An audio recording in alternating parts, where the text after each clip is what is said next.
Now we are joined today by Republican candidate for U.S. Senate, Darryl Glenn, who earned his spot on the GOP primary ballot through the caucus system. So we are glad to have you here with us today. So how did you benefit from this caucus system? Give us your point. Well, you need to understand the rules, but it's about ground game. It's about actually going out and talking to people, making a personal connection and letting them know why you're in the race, why you want to win.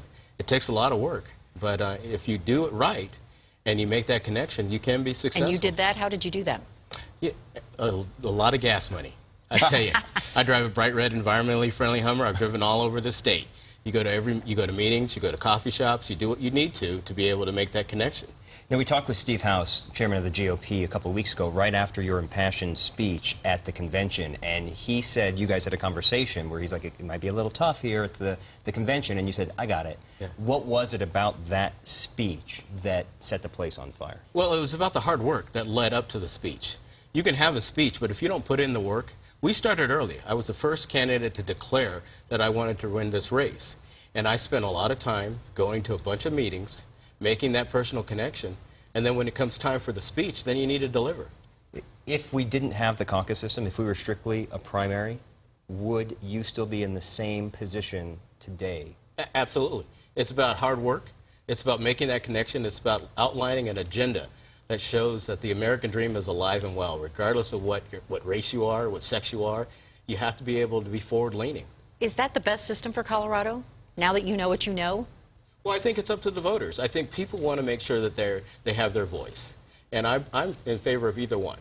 It still comes down to the candidate. It comes down to what you actually stand for. Now, let's talk about the race that you have right now still for the primary. There are 4 other candidates seeking to be on the ballot with you. One for sure. We know former CSU Athletic Director Jack Graham has already been certified for the ballot. Businessman Robert Blaha, former State Representative John Kaiser, and former Aurora City Councilman Ryan Frazier. They all want to be on the ballot with you for that mail-in June ballot. No matter what, you're going to be the first name on that ballot. How key is it to be the first name? Well, I think it's important. I was the first one to declare, but when you're actually looking at the field, it comes down to which candidate has the ability to be ready on day one, and I believe I'm that person. When you look at the depth and breadth of responsibility that this job requires, I believe I'm the leading candidate. Well, let's talk about that job. What are your priorities? If you could give us, say, your top 2 or 3, what would those be? It's really 2. It comes down to foreign policy and our national defense. Being a retired Air Force Lieutenant Colonel, I understand what we need to do as far as the enemy, and we need to rebuild that military. And the one thing I'm frustrated about, we don't spend enough time talking about what's necessary to do that. We talk about, in generalities, that we love the military, but we're actually going to have to look internally. And I'm going to be the only candidate that's going to be bold and brave enough to say we might actually need to institute a base realignment and closure process to be able to modernize the force and be able to address the threats that are out there. You also have to look at our debt. We're $19 trillion in debt. We need to do something about that. That's a national security threat in itself.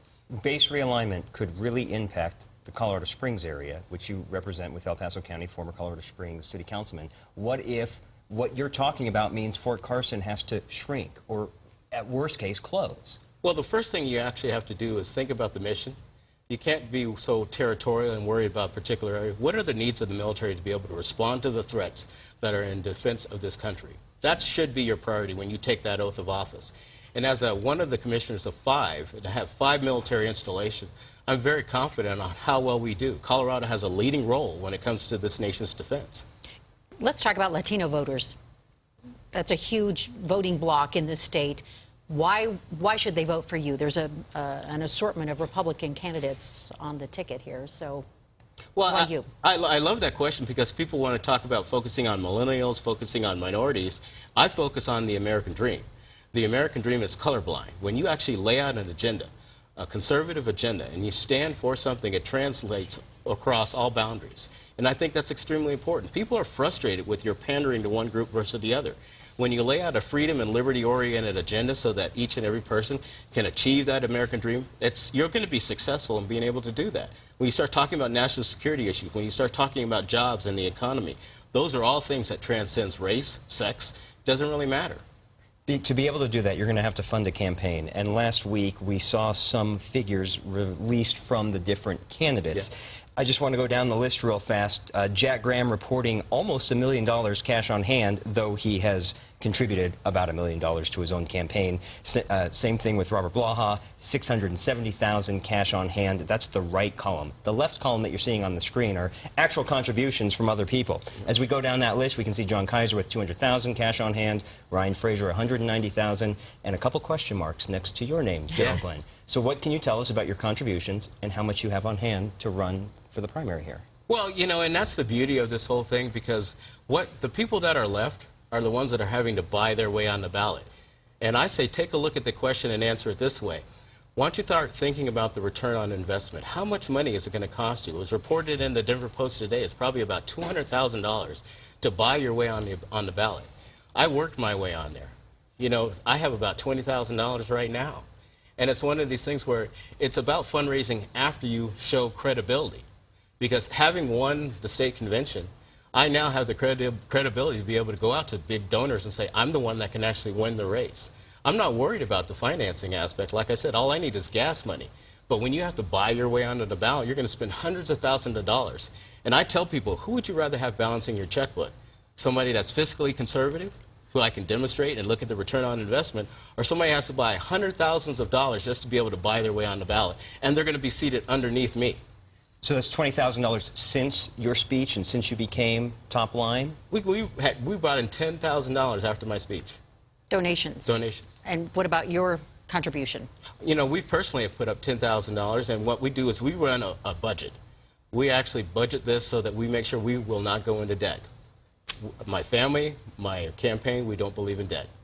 That's 2 months to stand by that until the mail-in ballot goes out and comes back and we find out who will be the candidate taking on Michael Bennet. Well, that will be me. Well, thank you so much for taking the time to talk with us today. I appreciate you sharing your insight. It's my pleasure. Thank you so much. Stay with us. We'll be right back.